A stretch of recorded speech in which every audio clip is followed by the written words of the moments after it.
vedare tinokuchingamidzai zvekare kune chimwe chirongwa pano paZim Facebook Secrets and Confessions. Tadzoka zvekare nemamwe mamessages. Regai tibva tapinda mumamessages edu atadzoka takakubatirai. Message yedu yekutanga yakamera sekudai so: hanzi makadi zvenyu mukoma, ndinokumbirawo kuti munge muchindiposterawo nyaya yangu makaviga chitupa changu. Ndauyawo pano neconfession yangu iyo yandiinayo. I am a woman who is aged 41 years old. Mukoma nashi, iniwo ndine spiritual encounter yangu iyo yandakasangana nayo. And kana ukagara wasangana nespiritual encounter forever, it will change you for good.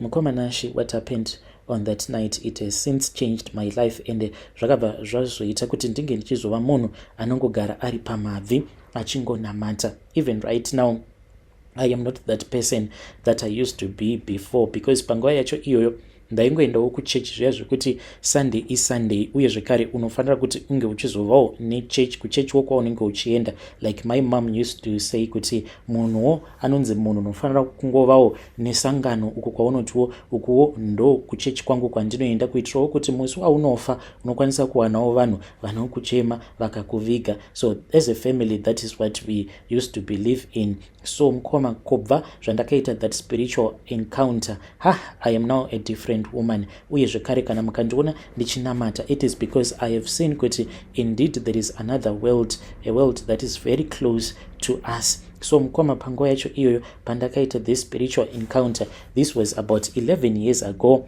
At that time, I was carrying what was supposed to be my third child. So I had this other brother of mine. The funny part about this brother of ours, ndo vainge vatori first born in the family. Saka ivo vakabva vazoti vainge vafunga kuti vainge vachizova a pastor, uye zvekare vainge vachida kuti vange vachizonoita izvozvo zvekudzidzira upastor at this other Bible school ku South Africa, but vainge vaka-applya kune mamwe madona ekuAmerica. Saka vakabva vazowana nzvimbo ku South Africa, saka vakabva vazoenda kuya mukoma. But chakati chamisa ndechekuti ivo pavakazodzoka manje, he was no longer that man that we knew. He was very different. Mukoma nasha vaiva munhu aitobhilivha kutoti zveshuwa he was going to be a very big pastor, but hey, takati rimwe zuva pavakazotidana vachiti vainge vaine this family meeting that he wanted to have, saka takabva tazoenda family house kwedu. Then ndo pavakabva vazotiudza kuti ivo vainge vafunga kuti vainge vachizoita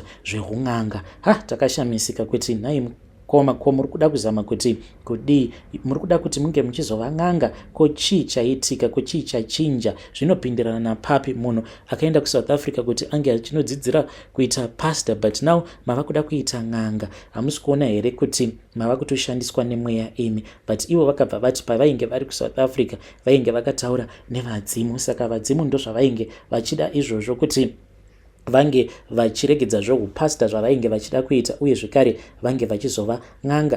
Takabva tati it is fine if it is fine by you, tikabva tangosiyana nazvo. But isusu tainge tava kungonamata zvedu, munhu tainge tava kungoti pamaprograms edu taibva tangomuitawo live out of the programs, tongoita zvinhu zvedu. Kana kuchechi vainge vava kusada kuenda kuchechi. Zvadaro mukoma, pane rimwe day pavakazongouya pamba, vakauya pamba ndisipo. Pandakazodzoka ndainge ndatoenda zvangu kumbare, because when I am home what I used to do is ndaingoenda kumbare ndobva ndanotenga zvinhu zvangu in bulk. Pandakazodzoka ndo pandakabva ndazonzwa murume wangu achiti hanzvadzi yangu yainge yasvika, uye zvekare yainge yasiya mukadzi. At that time iye muroora uyu ainge aine pamuviri. So we just thought kuti maybe ivo mukoma kune kwavainge vaenda, but very soon he was going to be coming back. Mukoma nashi, mukoma vedu ava vakazongoita gone missing, and we did not even know where he had gone to. But takazotiwo paya pavakadzoka ndo pavakabva vazotiudza kuti ipapo pavakaita almost 2 years tisingazivi kuti vainge varipi, vainge vari kuMozambique.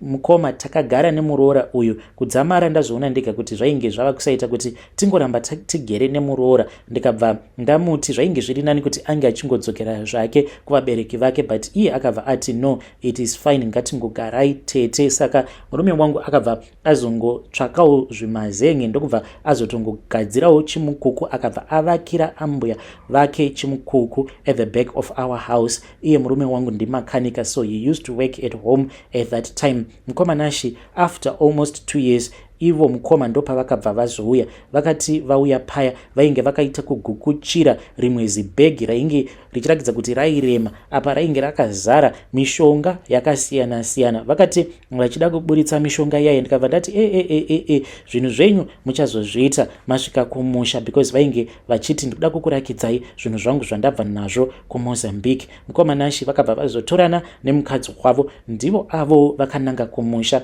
Vakati vambogara kumusha ndokubva vazonetsana nevamwe vanasisi. Vanasisi vakabva vati hazviite izvozvo nekuti mudzinza rekwedu hakuna akamboita n'anga. Saka vakabva vazodzoka zvikari kuHarare. Pavakadzoka kuHarare takabva tazongonzwawo kuti vainge vava kugara kuHighfields uko mukoma vakaita n'anga yainge iine mukurumbira, vachitozivikanwa kutoti dzimwe nguva vaitombopota vachitoenda kumadhamu kwavo ikoko kwavanoti kunoyera, ndokwavaienda ikoko votombonopinda mumvura for almost a month vachigaramo mumvura imomo. Zvaitonzi hanzi pavaizobuda vaitobuda vakatogukuchira mishonga yakasiyana siyana. Ende ivo mukoma vangu nanhasi uno kana kuri kunzi kana ndikangotaura zita ravo kana surname yedu yatinoshandisa, vanhu vazhinji vanobva vatovaziva, just that ivo izvi zvemaYouTube havazvifarire, but vaitombopota vachitomboendawo kutonoitwa mainterviews kuStar FM uko, ende vanhu vazhinji vanotovaziva. Saka ivo vanotonzi vane masimba,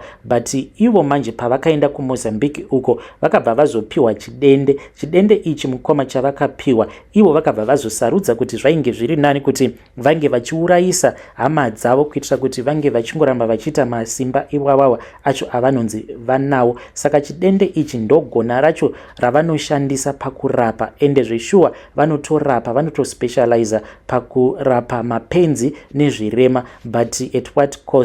Vaurayisa hama, vapedza dzinza. Saka muchidende umu hanzi munofanira kuti mungogara muine ropa at all the times. Saka ivo patakazoenda kuNigeria tienda kunonamatirwa ndo patakabva tazoudzwa kuti ivo mukoma vedu ava vane zvikwambo zvavo izvo zvinokwana izvo kuita 16. Saka ndo zvinovabatsira pakurapa uye zvekare pakuvhenekera vanhu. So hanzi icho chidende chavo chinofanira kungogara chiine ropa at all the times, so kuitira kuti paya pavanenge vachaisa, pavanenge vavhara iwo acho avanoti matare avo, then vanobva vazopa zvikwambo zvavo dendere kuti zvinge zvichizonwa, zvose zvinonwa naivowo vanobva vazonwa zvekare. So mukoma naShe zvikwambo izvi zvinogara zvichingoda ropa each and every day, and ivo mukoma vanoti kana vakazvipa ropa kuti zvinge zvichinwa, zvimwe ndo zvinoenda zvichinotsvaka macustomers, zvimwe zvekare ndo zvinenge zvichivabatsira pakuvheneka zvekare nekurapa. So mukoma naShe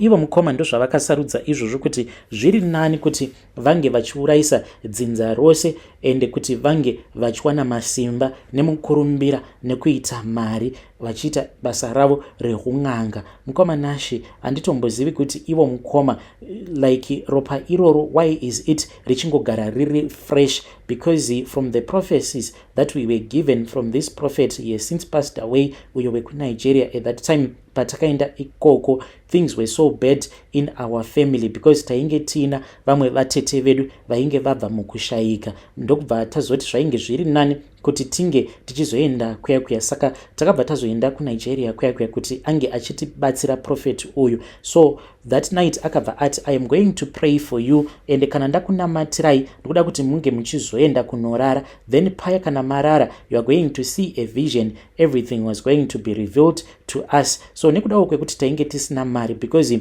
tainge tatongoitawo mari dzekutongounganidzawo kuti tinge tichikwanisawo kuenda ikoko kuNigeria. Saka we did not even have any money because takatotanga tatokwira bhazi from Harare ndokubva tazoya kuJoburg tikambogara kumba kwedzimwe hama, then tikabva tazokwira ndege tichienda kuNigeria, then it was a lot of money that was needed. Saka tainge tisingakwanise kuti tinge tichibhuka separate rooms, saka we were just staying in one room. Ivo saka hanzvadzi dzedu idzo ndo dzairara pamubhedha because there were 2 sets of bed, then inini nevanin'ina vangu ndisu tainge tichirara zvedu pasi. Mukoma, the moment that we all prayed tava murumu muya, then we say let us go to bed. Then munin'ina wangu the last born in the family akabva aridza mhere yekuti yakatityisa because akati aridza mhere kudaro tikabva tati chi ndokubva aramba akanongedzera kudo. Akati akanongedzera kudo kuya mukoma ndo patakabva tazotoona kutoti ko inga one we were no longer in that guest house but tainge tatodzoka kuZim, tainge tisisiri kuNigeria kwaya tainge tatodzoka kuZim. It was very scary mukomana zvakaitika ipapo. Tikabva tatoona kutoti we were standing outside, just outside of the gate apo painge pava kugara ava mukoma vedu, because at that time vainge vabva mukutenga zimba ravo iroro kumadheudheu. Mukomana takabva tatoti kweinga one kozvatakamira pagedhi ramukoma,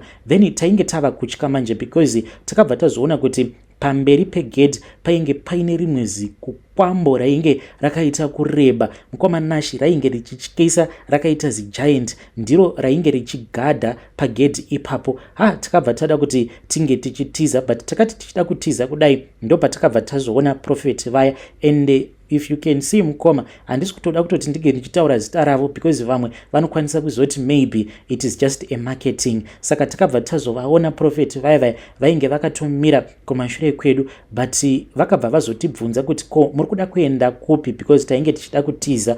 Vakabva vati go back inside, you won't do anything, you have to see everything that he is doing, this man, this occultic man. So mukomanashi takabva tazodzokera muya but takati tichitopinda pagedhi riya yazikukwamboriya raitoita sekunge rainge risingatione, rainge radzimaidzwa. When we went into his yard ndo patakabva tazonzwa izwi rakatotipa madirections, ndokubva tazofamba tikabva tazoenda kuseri kwemba. Saka kuseri kwemba ndiko kwainge kuine chimwe chimba chainge chakangoitawo zvokungovakwawo, icho chainge chichishandiswa semba yematare, macho mavainge vachiitira matare. Then takabva tazoti tapinda muya ndo patakabva tazoona kuti mainge muine mishonga yainge yakasiyana siyana. Ndokubva tazoona kuti murumu umu mukoma takavhunduka, because takabva tazoona kuti maitorakidza kuti mainge muine mubhedha iya inoshandiswa tikabva tatoona kutoti mainge muine mubhedha iya yemuzvipatara. Then tikabva tatoona kutoti pamubhedha paya painge paine munhu ainge akarara paya asingavhakanyike asingaiti sei. Then makabva mazoita chimwe chaedza zvokuti tainge tava kutokwanisa kutoona everything as if kwainge kwatova kumasikati. Mukoma tikabva tatoona kutoti hezvo ko inga one zvavainge vari vatete vedu vainge vakarara pamubhedha paya. Saka ivo vatete vedu ava kufa kwavainge vakaita vakangofa zvainge zvisina kana tsarukano, ndo zvainge zvakakonzeresa kuti tinge tichibva kuZim tichimboendawo kuNigeria kuti tinge tichinobatsirwa. Mukomanashi we were so scared, we thought kuti we were going to die, and tainge tava kusaziva kuti zvino sezvo ivo vatete ava she was the third person to die in that year. Then tikabva tati akomana kana tikaramba takarelaxa panapa mukomana uyu anokwanisa kutipedza, zviri nani kuti tinge tichimboendawo ndokubva tazoenda kuya. Mukomanashi takati takatarira vatete apa vainge vasina kana chavainge vakambopfeka, vari naked, mukoma vasingapfakanyiki vasingaite sei. Anoti African spiritual technology zveshuwa iriko, because ndakabva ndazoona chimwe chipipe ichi mukoma chainge chakaita kugadzirwa nemabampu aya mabampu sticks. Saka chainge chakabairirwa paruoko rwavatete just like zvavanongoita nema-IV drips zviya.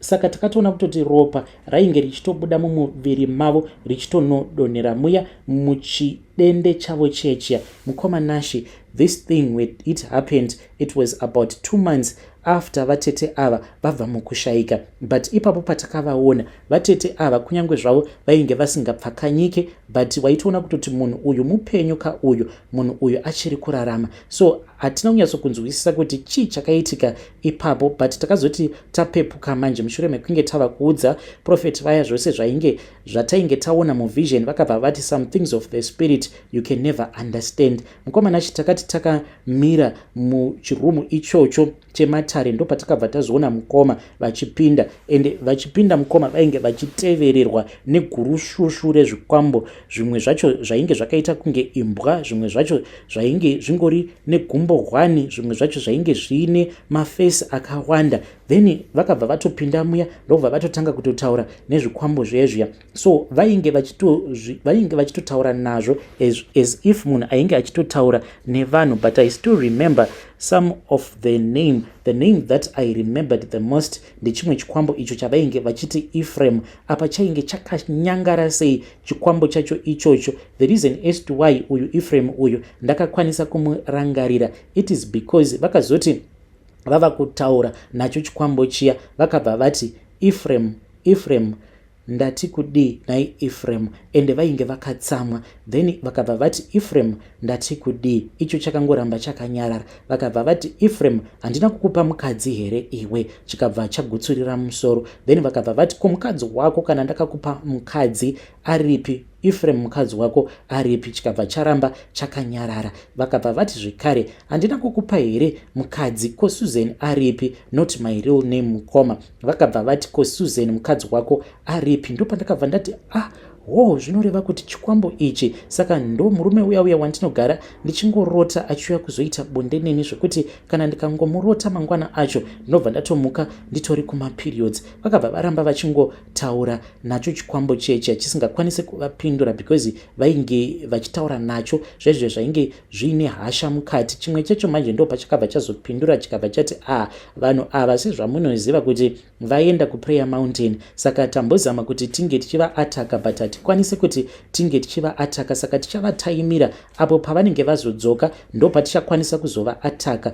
Izvi zvakati zvichitaura namukoma vedu ndo patakabva tazoona kuti kana tainge tichazotamba nekunamata zveshuwa mukoma vainge vachitoda kutotipedza. Ipapo manje zvakabva zvazoti kuna mukoma chiti paka tinge tichinwa, hausi kuona kuti nguva yekuti tinge tichinwa yasodarika kudhara here. Saka ivo mukoma vakabva vazotora chidende chiya chainge chakazara neropa ndokubva vazopa zvikwambo zviya kuti zvinge zvichizonwa. Zvakanwa mukoma Nashi. Mushure mekunge zvanwa zvakabva zvazopa ivo mukoma kuti vange vachizonwawo. Chimwe chacho chikabva chati handiti unoziva kuti haufaniri kuti unge uchiramba, chingonwa chete. Saka vakabva vazonwawo ropa zvekare ravatete. Mukoma Nashi, that was when we realized kuti apa ivo mukoma vainge vachitozvitenda because vakabva vatotanga kutoombera vachitozvitenda zvikwambo zviya. Then vakabva vazotanga manje kuzvipa matask vachizviudza kuti mangwana tikufanira kuti tinge tichidai. Then vakabva vazotenda chimwe chacho icho chainge chiratidza kuti chainge chakwanisa kuporesa umwe mukadzi uyo ainge auya achipenga. Zvekare vakabva vati sezvo painge paine umwe mukadzi zvekare ainge aunzwa padare ravo nevana vake uyo ainge achiratidza kuti ainge ari muroyi, saka